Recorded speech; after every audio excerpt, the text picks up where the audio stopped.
Hello, everybody. Hello, long Today, time no see, Danny. It's been ages. oh, I know. It's been like a whole 2 minutes since the last episode that we recorded. Yes. Today, today, we're going to discuss the archetypes, as you've probably seen on the thumbnails, and we take a little bit of a different approach to note taking. So, those of you coming from Tiago Forte stuff, don't be too offended. Great start. Yeah, Great exactly. start. That's a great start. Don't be offended. Well, I wanted to premise this because I feel like I don't want to call out Tiago Forte, but I feel like Tiago Forte, Ness Labs, so Anne-Laurie Kumpf, I think is how you say her name, um, and Ali have spoken about the archetypes quite heavily in their views. I Yeah. know Tiago incorporated, I don't know how you say the word, the archetype framework into building a second brain, into the course, maybe into the membership that he's got now. And I know he likes the ideas quite a lot. I know obviously Anna Kampf likes the ideas as well. I recently found out, I said recently, a couple of weeks ago, found out that the idea of librarian, architect, and gardener, obviously I knew before it wasn't Anne's idea. It was from another writer, but I was watching Sanderson's lectures. Brandon Sanderson is a writer, a very famous writer, and I was watching his lectures, and he said that librarian, architect, and gardener were a load of rubbish, basically. He said he likes them as ideas, but the person that came up with the ideas plus Brandon Sanderson, they were having a conversation. They were saying that it's so fluid that it also almost makes them redundant. And when I heard Mm. Brandon say that, I was like, yes, that's exactly how I feel. Yeah, it's once again that snapshot versus video conversation that we have quite a lot on the podcast of like it's in a small and what I really seen it on the notes and I know this because obviously in this space it's then put to an app, Hmm. which is like no. Yeah. No, can we please stop doing that? Because this it's such a, in my opinion, dumb thing to do. It just doesn't make any sense. An app is a tool. It that's all it is, and how you use it is not related to what type of person you are or archetype you are or how you work. Especially with Notion and Obsidian, because there are wildly different. I mean, even Evernote too, to a certain degree, to be fair, if I'm being fair, like you can use each of those tools in wildly different ways. Hmm. And you can use Obsidian like a Notion thing or like an Evernote thing. You can use Notion like Evernote and as well as Notion to a very limited degree like Obsidian. Like Hmm. it it's stupid. It it overly simple. When I mean Yeah. stupid, it overly simplifies note taking and Writing. like writing and everything around that. It just takes it and just goes, oh, let's just put ourselves into categories because obviously categories work really well. I guess as a bit of background, if there are new viewers and new listeners, which is always a pleasant, I say sight, but we don't really see you. If you get part of the conversation and comment, then we'll see you because we see the comments, which is a section for later on. But for those unfamiliar, we've done an episode about labels and categories, discussing labels and categories and how they are actually potentially more harmful than Link in good. the doobly doo. Yeah. Oh yeah, well, you'll be big, so you'll actually be on the right. I don't know whether that's the actual corner that it shows up because of mirroring, I but think it's yeah, that way. top right. I just remember top right.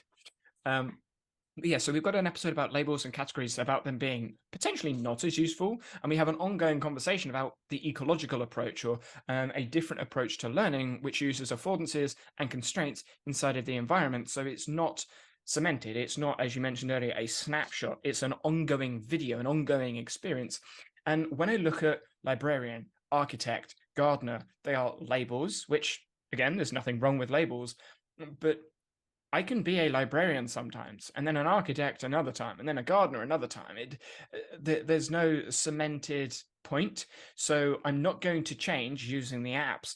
I'm not going to change my app depending on how I feel in that time. Like at the moment, I'm collecting information for a research. I'm not going to be a librarian and collect loads of stuff inside of Evernote. And then when I decide, actually, you know what? I want to do lots of linking of notes and stuff at the moment because I'm going to do this project. I'm going to use Obsidian for that.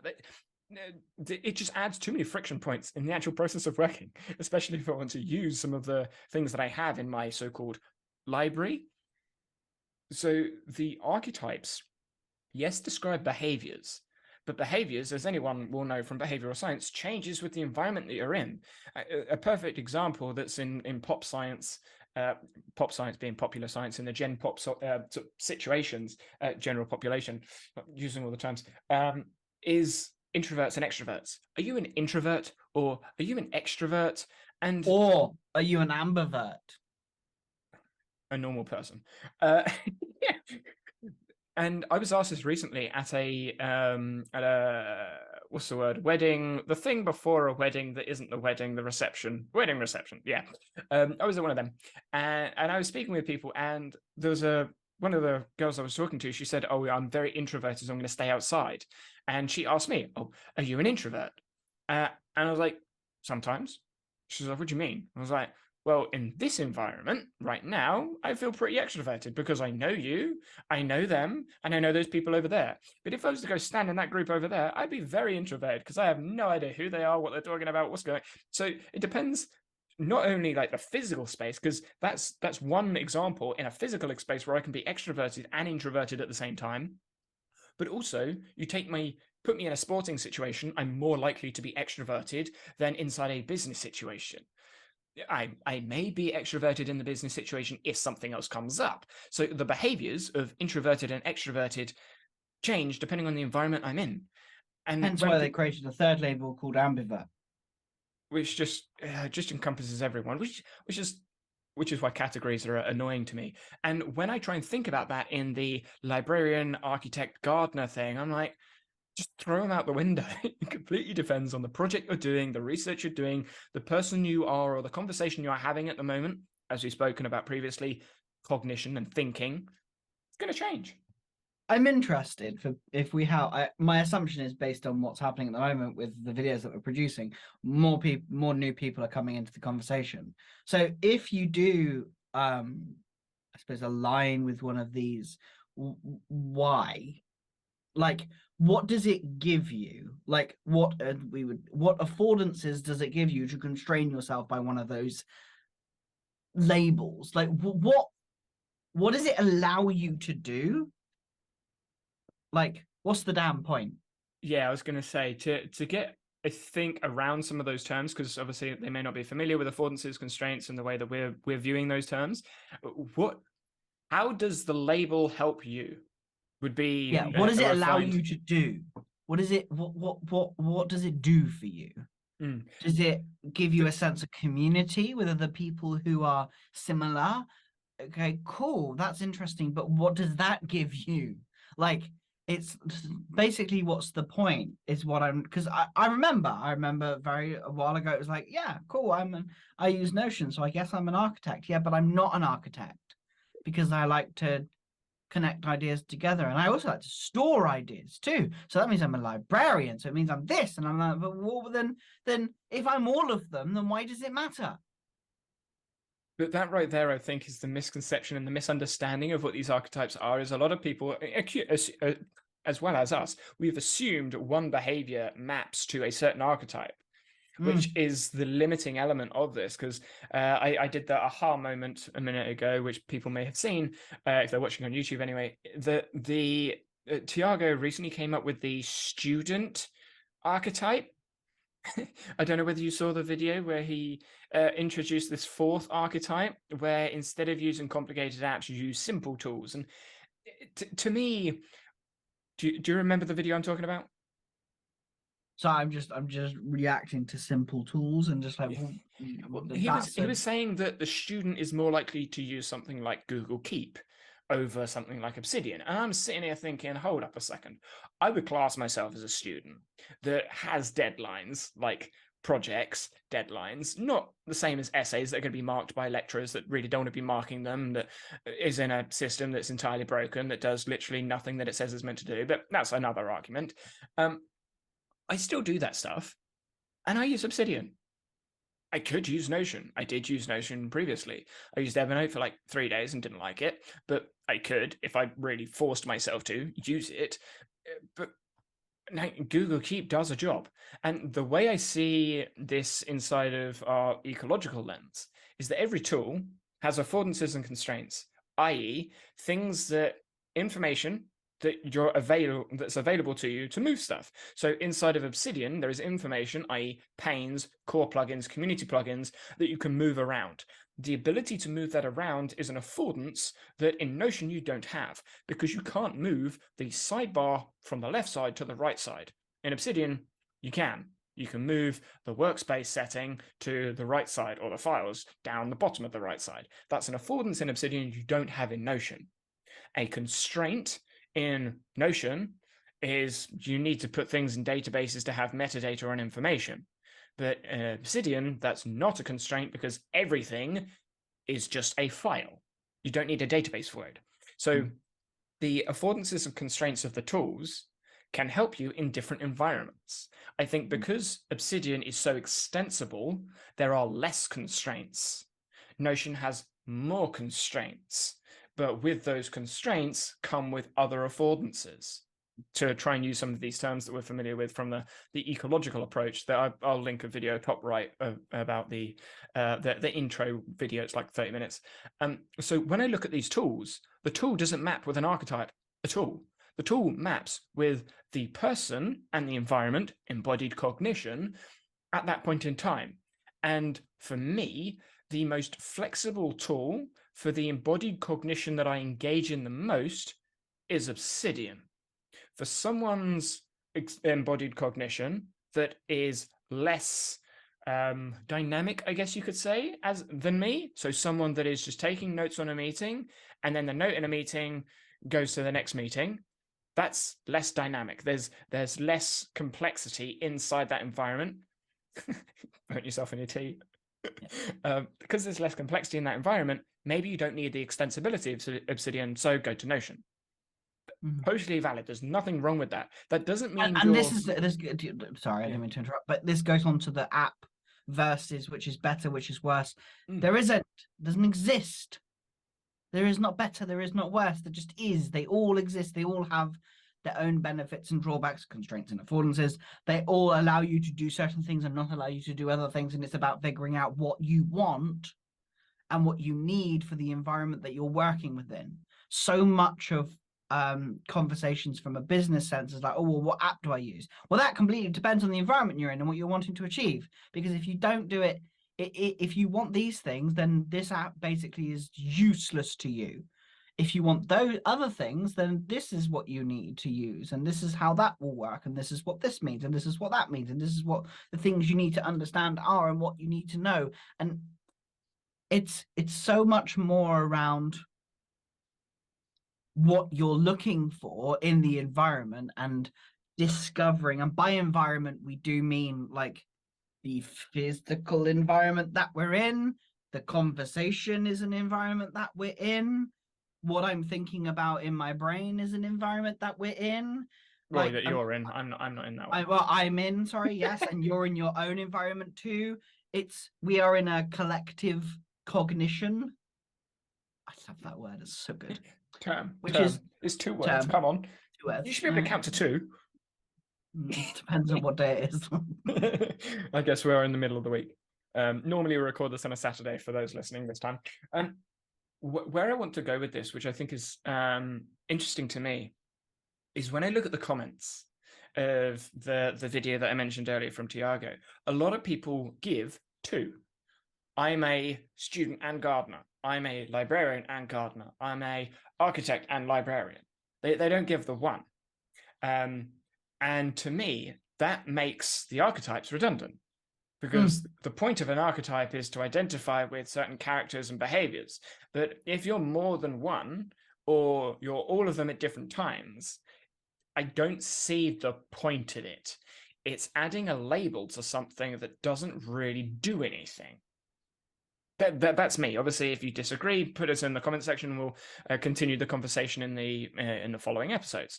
That's what we do, and that's where we're going to be getting to in a minute.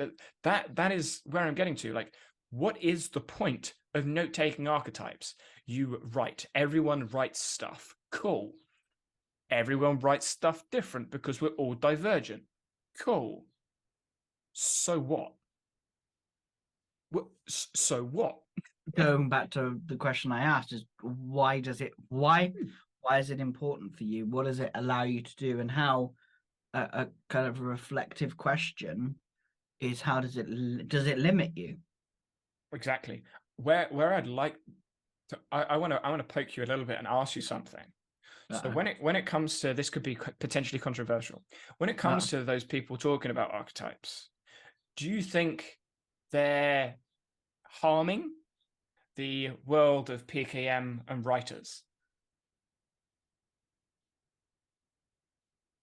Or potentially harming, I should say, because obviously harming potential. is direct. I think potential harm. It is an oversimplification. But does it lead to negative things? Or can it lead to negative things? Yes, obviously. Yeah, well, obviously, yeah. So, yeah, does it? I don't know. Depends.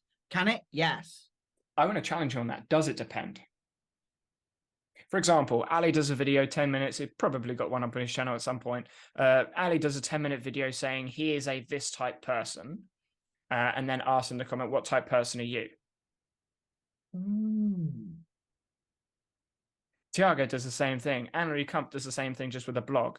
I'm this type person, or I use these apps because I do these things. People like us do things like this. And if you have a relationship where you want to be like the person that you're talking to, so I want to be more like Ali. I wish I was like Ali. I wish I was like Anne-Marie. I wish I was like Tiago.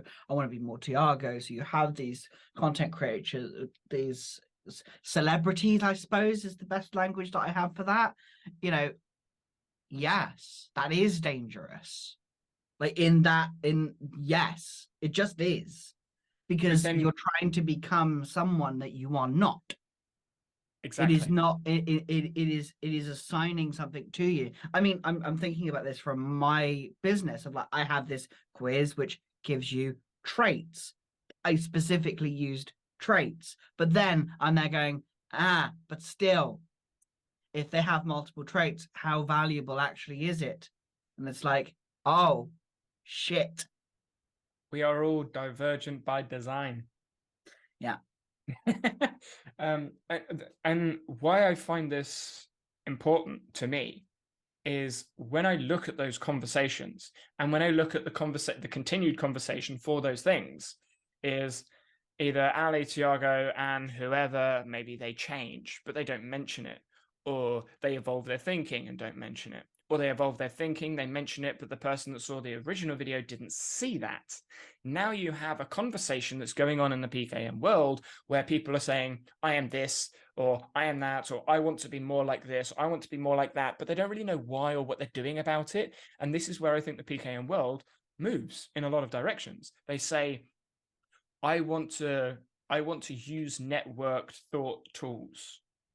I want to be more of a gardener. I want to be more of a top-down thinker, whatever the hell that means. Or I want to be more of a bottom-up thinker, again, whatever the hell that means. But there's nothing to those words, those terms. It's, here's a buzzword that they've heard from a creator talking about something that they think they should be doing because they want to be like that person. Obviously, this is all theory. This is no, there's no objective truth to any of this, but if they want to be more like that person, they need to do these things. And then you get people doing like building habit trackers in Notion and never using them, or building tons of templates and not actually doing anything with them, or writing tons of atomic notes and never going back to them. And because they're now a gardener, because they have 5,000 notes in their Obsidian, all linked and connected, they're now a gardener and they're now thinking, no, all you've done is made a load of work, put a load of words on a file inside of an app and added links, which we discussed about in the last episode. What do the links actually mean? What's the point of them? Why are you making them? Is it actually helping in a conversation? How does this help you remember information? What is the memory process? And I don't see the archetypes or any of the assumptions about talking about the archetypes beneficial. Obviously, we're then doing the opposite by talking about archetypes, but we're talking about archetypes in a different way. We're looking at them and saying, okay, forget about the archetypes. What are the actions that you actually want to do? I don't know what actions I want to do. Okay, find out what you're already doing and go from there. Because everyone has a system, as we've discussed before. You don't have to build a system, you already have one. You're just organizing the system that you have, because we are self-organizing organisms. Say that 10 times fast. We're self-organizing organisms, so that self-organizing organisms. Yeah. And because we're organizing things, we don't. Oh, I'm going to scrap that. Well, you still know what that was. You're just organizing it in a different way. And that's how I see all of these archetypes. It's just, it's a picture of time. But we are not a picture of time. We are not a snapshot. We are a video. We're a constant conversation. What does that look like? We're a stream. Yeah. Fluid dynamics. Love the complexity there. Do you want to get into the maths, John? No. No, I don't. All I need to do is say dot. For those wanting context, Berlin. What? Snap, crackle, pop. Oh yes, yeah. Berlin conference. That's where we discuss this more. Just point top right. Top right. Just go to the top right. You'll get some of the context. Yes. Yeah. So onto the comment section, which you may notice if you're a new viewer that this is actually quite a lot of the episode because we have conversations. So simply put, we have conversations rather than just let's just talk about this one thing between us two. We continue conversations, which is why some of the episodes conversations that are like freaking like months long. So yeah. The first comment I picked up on, which I want to discuss, is from Doris, and it's about the state of notes for editing. Right? We've discussed this on multiple episodes, but I think when it comes to the state of note and editing notes in a different, so the comment will be on YouTube for those on YouTube. The comment was essentially saying that the notes have a different stage that they're in, some of them being much more worked than others a little bit less, and so each note has a somewhat state that Davos uses to give themselves an idea of, this is where I was at, this is kind of where I'm going. And I do the same thing. I don't call it a state, I call it a stage. But with my classes inside of Obsidian, I have a research file that has a state of idea, outline, and edit, I think. But that research file can turn into a project. And now the stages get increased because instead of it having just 3 options, it's then got 7 options because the class, the type of note it is, has changed. It's now no longer a research file, and now it's a video essay file or a story file or whatever. So the stages of a note changes depending on the class of note it is. Obviously, I'm using words from Obsidian here, but I find that interesting when it comes to editing those notes or writing in those notes, because the type of writing I'm doing in a project note is different from the type of writing I'm doing in a research note. Because in a research note, I'm just putting points of information, bullet points of information. You can see all of our notes linked on the channel banner as well for reference. I think it's in the description and podcast episodes. Yeah. So you can see what I mean. Yeah, so you can see what I mean by research notes. They're just notes with, here's a point, here's a reference, here's a point, here's a reference. And it's a different type of writing to my project notes. And I think you're the same. Like when you're writing in stages of notes, the writing will look different. It's still the same process. It's still writing. Yeah, one of the things that I realized as I alluded to last week was around a lot of what I thought were projects were research projects. Because I realized as I started making some notes on a specific video that I was thinking about and we discussed last time and while we were away, I realized that what I was writing was how I was writing and how I was editing was quite different. And I was noticing how the self-organization was very different. And so adding those researches, that class, that category, if you will, was kind of very it was helpful to be able to almost constrain the note in some way of like, okay, cool, this is kind of like a research note now. I've realized it's turned into a research note versus what I originally had, which was this. And that dynamicism of like, instead of a snapshot, it's a video, and all the notes have now, for me, as I'm going through, are less about projects and tasks and things to do that you put in a project thing, and very much like, this is an environment that I'm playing in around X, around AI note taking, or around this podcast episode, or around ABC or JKL or whatever it might be. And that for me has been really helpful in terms of actually, I suppose, creating stuff and editing, and less focus on where I'm at in the status of what I'm doing. The status has become a little bit less important, but and less of a driver. I find the statuses useful when they're projects, when there's a deadline to them. Yeah. Otherwise, it's just research stuff. Here's idea research stuff.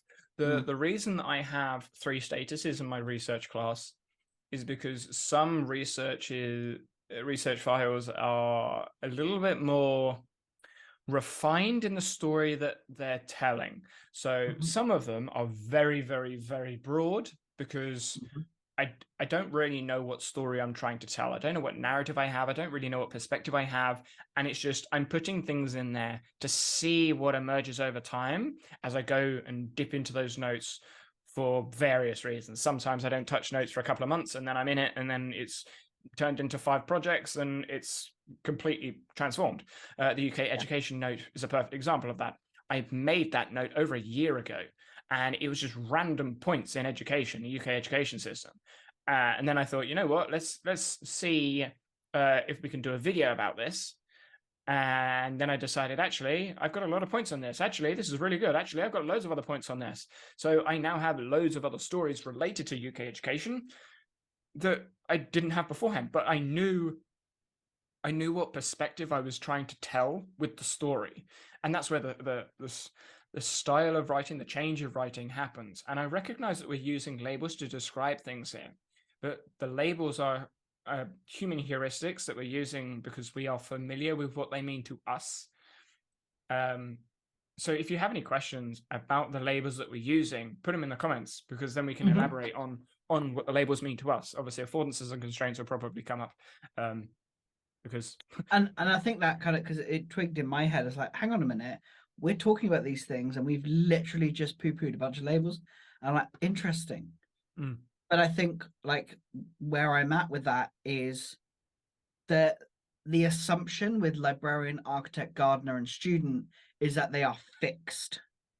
They are, this is what you are. This defines you. Same with neurodiverse, same with all identity stuff, introvert, and all of that stuff is so fixed. Whereas the way that we're using labels here is in a fluid and dynamical way. It's very much, they don't actually matter as much. They're not tied to the meaning of everything that we're doing in the same way as, I would say, because the meaning is fluid, there isn't you couldn't define a research note. You couldn't define a source note. There's no definition to be had, because it's a process. It's an ongoing process. It's a descriptor of a note that we're using, but it's familiar to us. For you, that could be a bibliographic note. You could call it an atomic note, but an atomic note comes with other assumptions from other people's views. So when discussing those things, I would want to know what the meaning behind that label, that word is, which is what obviously you and I probe about a lot when we're saying things like, what do you mean by that?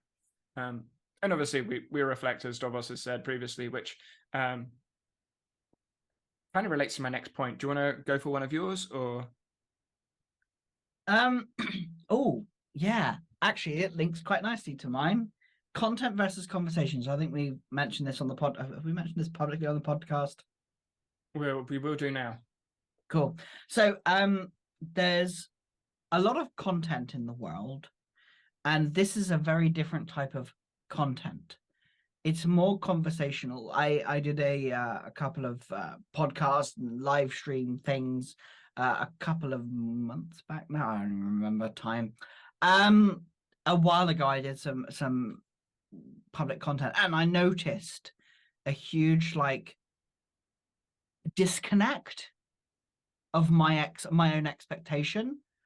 I was looking for more of these conversations where we have a reflective practice, where we contradict ourselves. You'll notice, as we just demonstrated with the use of labels, we're contradicting everything that we're saying as we're saying it with a lot of things, because we are figuring it out as we go along, instead of having this completely perfect idea and finished idea. What does that even mean? It's very much a dynamic, ever evolving thing, which my brain's just gone back to what I was talking about with my in last week's episode, because we are recording these back to back, around the course versus a book. And I realized a few nonsense that was going in my head, so I'll go through those soon. But like, should there be the question I have is, should there be reflective practice in content, traditional content? From a business perspective, I want it to be the case. Like, I desire that, and I think there would be a lot of value in that. But if the purpose of content is to market yourself as an expert, and I use the word expert purposely versus someone who has expertise, then it changes, because the purpose of marketing content is to sell. And that changes, like, to me, that changes the relationship a little bit. I love how I've just taken what Davos has said, which I can't read because it's so small. You're the one that took the screenshot. Yeah, I know. It's my own fault. And I'm like, yes. He mentions in his comment, prime example of reflective practice, like Catching yourself and being able to think about it on the spot.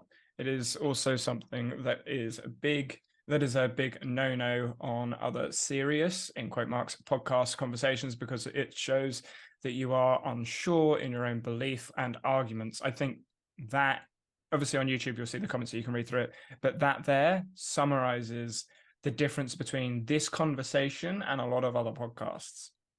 Yeah, because we don't know shit. Actually, we know a lot, but we don't know relatively a lot to other people that have expertise in various environments, which is why we are trying to bring on some other people that do have expertise in other areas.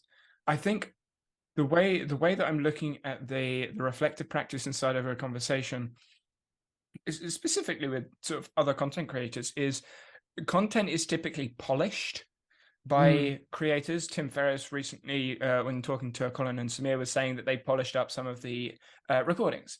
So it was less of a conversation. Like they got rid of some of the ums and ahs. They got rid of the breaks. They cleaned up some of the audio, which is nice. Don't get me wrong, it's good. But the conversations that they have are also edited. Like some of the breaks are cut out. Yes, I edit this, but I only like cut off the first bit, cut off the last bit, and anything where we've made mistakes, like obvious mistakes. But everything else of the conversation is kept in, as you can hear, with the ums, the ahs, and everything else. That I mean, to be fair, if you were to remove the ums and ahs, there would be very little content, because so much of what we do is live and thinking on our feet. I think a lot of people think on their feet in the conversations, but they're aware that if they make a mistake, there could be consequences that they don't like.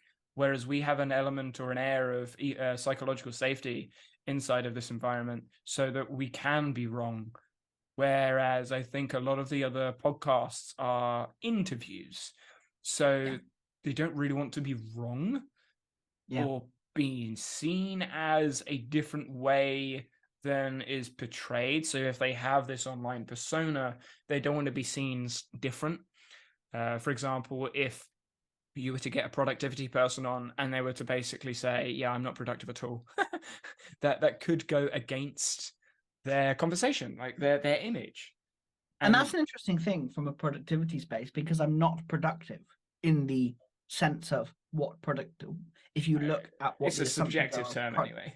Yeah, and like if you look at the, I suppose, general belief of what productivity is, I am incredibly unproductive, whatever the word is. Yeah, not productive. Not productive. Yeah, you know the thing where you don't know the word, so you just change the sentence. Yeah, that's what I did. I used to do that a lot at school. I was like, how do you spell that word? I don't know. I'm going to change the sentence so I don't have to use the word. And so it's very much like, and this happens with all business owners. Or let's not use that. That's too. Thank you. That's too encompassing. The vast majority of business owners experience that, of like, they're not as organized as they teach, because they are taking a snapshot. It's not a dynamic. A lot of courses are taught less from a dynamic place, but more of a, this is how you do XYZ. I want to discuss serendipity again. Ooh. Obviously, we spoke about it. Are you done with your comment, by the way? You haven't ticked it off. Yeah, pretty much. Okay, cool. So we spoke about it, I think it was last week. No, it would have been like 3 weeks ago now, actually. It was in the Atomic Notes video podcast. And Davos responded about serendipity is translated into lucky coincidence or happy accident if you go over to German. I don't speak German, so I'm going to assume that's true. I'm going to try and attempt some German words later, which will be funny. Do you want me to do it? I can do it. Oh yeah, you can say the German I words. can speak German, yeah. But Oh, you can speak German now, can you, Mister? I'm not going to say any German in the airport to the lady that speaks German. Terrifying. Absolutely terrifying. Whoa! But yeah, so serendipity is a lucky coincidence. And this is where I think the gardener archetype conversation starts to be connected or linked, or it just continues, is how I would prefer to say it. I think it continues because gardeners, they're bottom-up thinkers. They come up with ideas and things emerge from serendipity with their notes through linking and bi-directional network thought, and add more buzzwords in there if I can think of them, which, as we discussed in that episode, is kind of toot. Like it's just rubbish. Serendipity, yes, is that lucky coincidences happen, but you can't force them to happen, because then they're no longer lucky. You can create environments where information is available in different ways, but that can be done anywhere. Because, I mean, we see it. You go to the shower, you go have a bath, and you're like, oh, there's that idea. That's serendipity. Did that happen with your notes? No. If you're in your notes, you could have a similar experience. I typically don't have lucky coincidences or serendipity in my notes often. As I'm going through the thinking process, I create links that make logical sense to me. There's no, oh, that's serendipity. No, it's not. I think where serendipity comes into note-taking or writing is when you're not consciously thinking about something and the idea comes to mind. And that, to me, is tangents. Tangents in conversation, which I think it was the last episode, so we discussed that. Tangents in conversation, I think, are serendipitous. It's when you're having a conversation about something, and for whatever reason, your brain decides to go, oh, that links with that thing over there. It's not related to what I'm talking about right now, but that's what I want to talk about. Which There's the video game thing. I can't remember which episode it was, but there was a note. I had no, like, cognitively, I was not, let's correct that. I was not attuned to why I captured the note to do with, I think it was to do with Zelda, the new Zelda game, and how it was, how they basically influence perception to drive you in a direction, and to keep your mind going so that they point you where they want you to go, but it doesn't feel like you're on a road where you have to go this way and have to go that way. It's much more dynamic. And I had no reason to store it in there in my Obsidian, but I did, and I had no reason for it. It was just like, oh, this is an idea. This is kind of cool. I like this. And then we were having our conversation. I can't remember what the conversation was now, but we were having a conversation around it, and I was like, oh, that's like this. And so I think like something that I've been doing is taking more notes on things that I think that when I look at them, oh, that doesn't belong in there. That's not experience. all there. It's about experience games. That's what we were discussing. Remember, with you can either go up levels with experience or levels without experience, and then you were like, "Oh yeah, Zelda, that's the game." You're still running a blank. Okay, Cool. yeah, I remember the links to the conversation, but I think that's again me remembering that. The only reason I remembered that is because you brought up Zelda, and then I like relived that experience in my mind, and then I came up with whether that's accurate or not. I don't know. I'd have to go back to the episodes, but that's what's come to mind. Yeah, and I really quite, one thing that I've been doing, what I've changed with my note taking approach is whenever I have a thing that I'm consuming or looking at, it is automatically tagged into Zotero, and I don't. Will I bring it into Obsidian? No clue. But it will always be in Zotero because there will be something there that I'm like, oh, I remember this. This connects to this. Now I'm going to bring it in, and this just happens.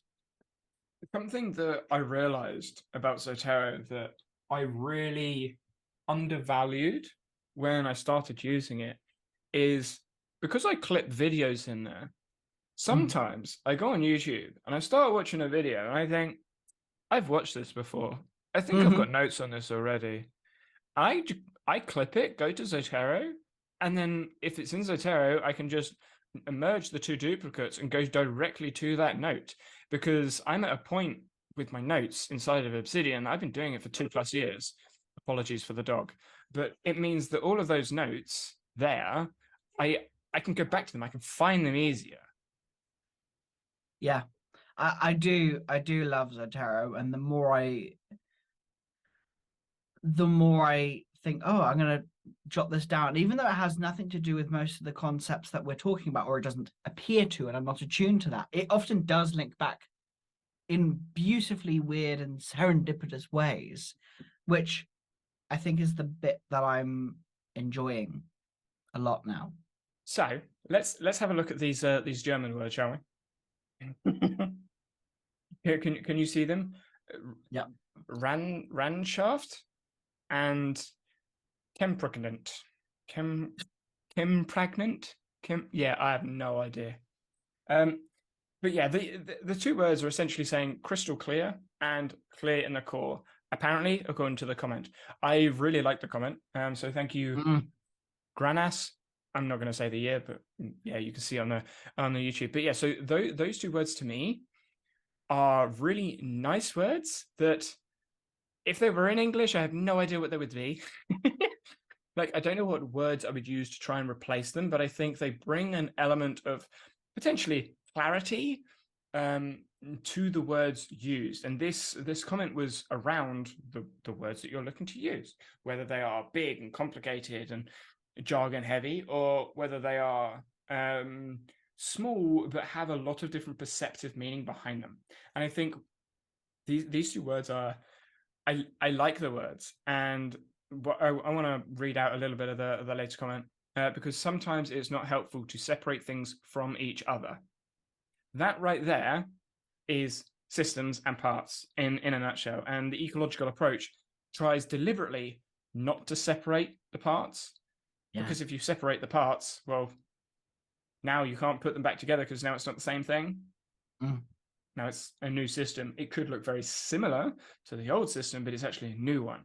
And when we break down bigger words into smaller parts, I think people can get lost. And that's where the archetypes, to me, it's breaking people down Parts, and breaking them down into parts, and they get lost. Yeah. That's No, me. I saw this comment. I was like, oh, I love that. It's the same with Gestalt, which doesn't really have an English translation. And it's not very good either. After talking to someone who I worked with, she explained it's like maybe no, not really. That's not really it. No. But yes. Do you want to explain it briefly for those that are unfamiliar with Gestalt? Because you've just brought in like a whole field of psychology. Oh, as you do. So Gestalt, it does somewhat linked in some ways to ecological dynamics and ecological psychology as a whole. It becomes the ecological approach, The ecological approach, thank you. Yeah, so Gestalt is the whole, it's the sum of all the parts. There's multiple different ways of explaining it, and none of them are accurate. I would explain Gestalt psychology as part of an area of psychology that looks to combine psychology and philosophy, because a lot of what Gestalt talks about is true, however you define true, inside of the enactivist psychological approach or philosophical approach to the way we view the world. And in Gestalt psychology, there is typically ways or cycles that you go through life, which is not wrong, it's not right. Again, it's a social science. And I think when we get to the, I don't want to say the crux of the problem, because it's not a problem. I don't see it as a problem anyway. But language, explanation, communication, there is different meanings behind words for different people because of the perceptions that we have. And Gestalt psychology, alongside an activism, radical activism is a little bit too far for me. But all these areas of psychology and philosophy, they try and bring meaning or a different meaning to words, which can make it a bit muddy when you start talking with people, which is why I like these words. These words are trying to bring clarity, almost like get rid of the fluff, which to me gets me all the way back to my original question. I was never a child that asked why. I said, what's the point? Much more blunt. Like, what is the point? And in these words, to me, emphasize that. What is the point of this concept? Obviously, we've mentioned it before with the archetypes, and also with the other labels and categories we've discussed before about neurodivergence, identity, introverts, etc., etc. What is the point? Why does it help? And even to an extent, what is the point of reflective practice? We've discussed reflective practice before, but there should be an answer to what is the point. And if there isn't, then I would really question why you're discussing those words or why you're using those words. My vocabulary may be large compared to some people. I know my sister always talks about me using big words, and I've always been associated with someone that speaks very posh, because I use lots of big words and complicated words. I'm like, okay, yes, I have a posh accent from the UK and all that, but the words I choose to use, there are meanings behind them. And I understand the meanings to me behind them. So when people address or argue or critique the words that I've chosen to use, most of the time, not all of the time, but most of the time, there is an argument to be made, which is why I enjoy having conversations. And if there is a point where I've said a word and someone has critiqued me on it, I will go, you know what? I agree. I'm going to address that. And that's where I like the pokey conversations. And this is where I find it frustrating with other people that use very buzzword, jargon-heavy words that don't then discuss, at least briefly, their personal perceptive meaning behind those words. Growth mindset is a perfect example. That I was listening to someone I think it was yesterday on a podcast, and they said growth mindset. But growth mindset from Carol Dweck's work and growth mindset from Gen Pop understanding of what it means are drastically different. The way growth mindset is spoken about in the general population on YouTube and blogs and stuff, it's so shallow and surface level. It's not wrong, but it's very simplified, which leads to misinterpretations later on in the conversation that they have in their content, whether it's in the video or the thing. So they say growth mindset, then they say these actions, and I'm like, those actions don't actually match with the actions that Carol Dweck is talking about with growth mindset, but the idea is kind of the same. And that's where I think clarity and those words that we choose to use help. Yeah.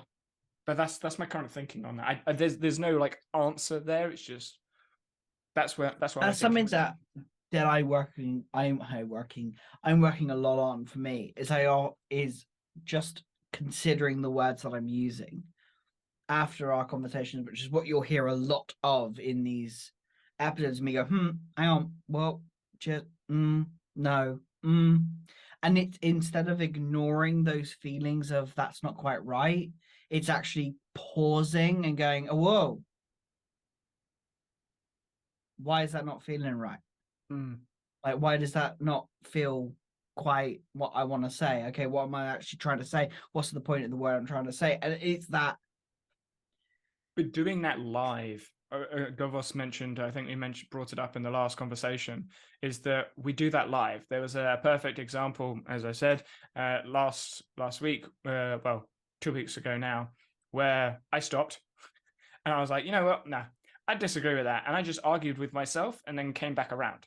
And I you've did done the same in that episode too. Yeah, it was really and you've good done the episode. same. Yeah. Where we've called ourselves out for the words we've used, the terms we've used or something, and we've sort of done a 180 on those views, and we'll continually do that because it's an ongoing conversation. We're figuring stuff out. So if you disagree, tell us, and then we'll have a conversation, or we will have a conversation about it with you as the trigger point. Obviously, you being as open as possible inside the comment section help with the conversation, which is why Davos's comment and Granas's comments are really helpful because it gives context to the point rather than what I've seen in a lot of other podcasts where you get comments of this is really great, this has been really helpful. Yeah, but why? What made it helpful? What are you actually going to do from it? Don't get me wrong. If we get those comments, I'll appreciate them. I'll probably like them, but there's nothing else to do there. There's no continued conversation. It's very finite, very end point. And you don't have to actually have a question or a point to be made. You could literally just tell us what you're thinking because that is the conversation. Please tell us what you're thinking. That's more interesting. If you just hate something we've said, tell us you absolutely despise it and the gut reactions of feeling it. And it makes it we have expertise, but we are not experts. And so are you. All of you listening are you have expertise in areas that we are very unfamiliar with. Your environment in your own life is a perfect example of that. Obviously, Davos is from Germany, or I think anyway. They speak German at least. And that is a culture I just do not understand because I don't live in Germany. I've been to Berlin for 4 days. That is the extent of my German experience. It was a really interesting experience, that one. I mean, did we even talk about that? No. Berlin, yeah, we did in a 2-hour episode. We did, but we didn't talk about like the social experience because we talk about like the trains. Yeah, we discussed the trains a bit. Yeah, it was a bit there. Maybe we do another one. We'll see what comes out when that video, because we're recording this one before that one comes out, and that's like what 5 weeks ago. So yeah, it sounds like we're really like prepped for content, but actually 5. No, it'll be 4. But yeah, okay.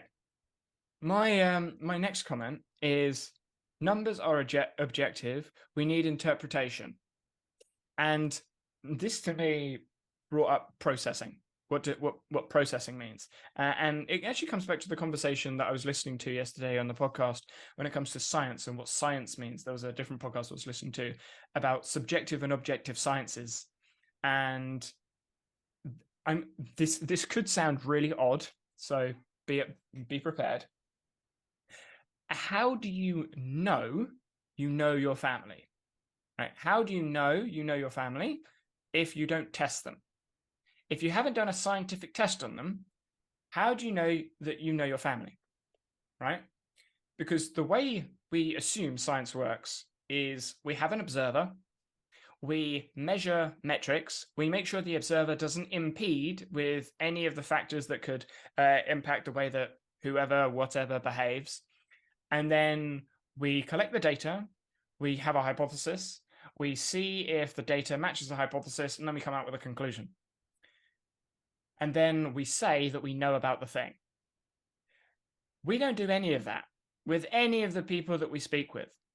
I have never come up with a hypothesis, tested something about my family, and then gone, right, this data suggests this, and my hypothesis is true or false. No. I'm just living with them. I'm experiencing them. And I am actually impacting their decisions because I'm in the environment, which makes the science redundant. So my question is, how relevant is science if the investigator, the observer, isn't involved? Ecological validity is obviously going to be challenged, and ecological validity for each assessment, each test, is going to be different. A lot of studies are very, very ecologically invalid because they are so removed from the real world, which is one of my frustrations with a lot of the scientific studies. And connecting this with Granas's comment, numbers are objective, but it requires an interpretation for the numbers to mean anything. I'm not sold on the processing, the use of processing in there, but I would call it as it says, therefore knowledge is the human process of processing the information. I don't like the processing of information bit because of information processing. I think what you're meaning is that the working, the thinking through information is the human organism's ability to create knowledge, whatever that means. Because I would argue that we already have knowledge, and new With knowledge. the example of your family, like, do you test your family? Exactly. But yeah, so do I test my family? Yes. but is it a scientific test? Yeah, that's that. Because when you said that, I was like, yeah, I do every day. But is it a scientific test? No, because it can't be a scientific test because that doesn't make sense. It doesn't even. That's the point. Yeah. When we look at testing our family, that just seems so stupid. Why would you test your family with you outside of the family and constraining all of the metrics? Because now it's no longer real. So why is that what we do in science? In the natural sciences like physics, math, more understandable. In the social sciences, why? So, why do we why have we tried to put maths onto dynamics, like onto the ecological approach? Why are we using maths to explain dynamical systems, applying it to ecological? There are a couple of reasons. One, science, because there needs to be an answer to something. But the main reason, because we want to understand how we can replicate it in another environment so that we can create it from new. That's why we look at medicine. How can you create something from new? So if you understand the mechanics behind something, mechanisms behind something, think about medicine, for example. When you understand the mechanisms, you can then manipulate the constraints and affordances of the mechanisms to get something else. So if you're looking for something else or you want something else to happen and you understand the mechanisms, you can then change the environment to encourage natural sort of occurrences. So when you think of medical examples, you understand the mechanisms of the body so that we can use drugs or supplements to help the body, to help with medicine, or the way that the bones restructure themselves after a break. If we understand the mechanisms behind that, obviously you need to do some testing about the mechanisms behind how bones break and how bones reform. You then know, actually, we don't want them to reform naturally sometimes. We need to realign them so that they don't form with some weird joint. Look at it from an engineering perspective, understanding the constraints and affordances of a certain environment, say wind, a windy bridge. You need to be able to constrain the environment to see what happens in what sort of wind and how much rain it can hold and all those sorts of like mechanical things. So understanding the mechanisms behind something help us recreate or shape something using that, which I would argue is impossible to do with nature because it's far too dynamically complex for us to be able to do. But people are still going to try and do it. Yeah, because I'm just my brain's why. Which I think, going back to our conversation, that was one of the things that we both experienced in Berlin of like, yes, cool, but why? What's the point? And this is where, for me, alongside this person that was discussing this on the podcast episode, I feel the practitioners are actually doing science, but they are doing practical science. They're doing ecologically valid science. So you could argue that the practitioners are actually ahead of the scientists in some senses, because they are getting the information, they are perceiving the information in the environment and working with it there and then.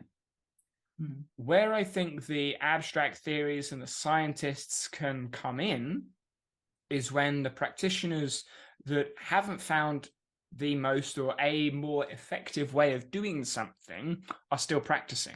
So if, for example, you take 10 practitioners, they all go in different directions, they all find success, one of them finding success in 5 days, the rest of them finding success in far more days, well, there's got to be something that person with the 5 days, that practitioner in 5 days, is doing that the others are not. And that's where science can come in 3 to 10 years later, however long it takes for the science to freaking catch up. That's where the science can come in and go, hey, all of you coaches or all of you practitioners that are less efficient, this is what the effective people are doing. And this is how you may want to adjust your practice.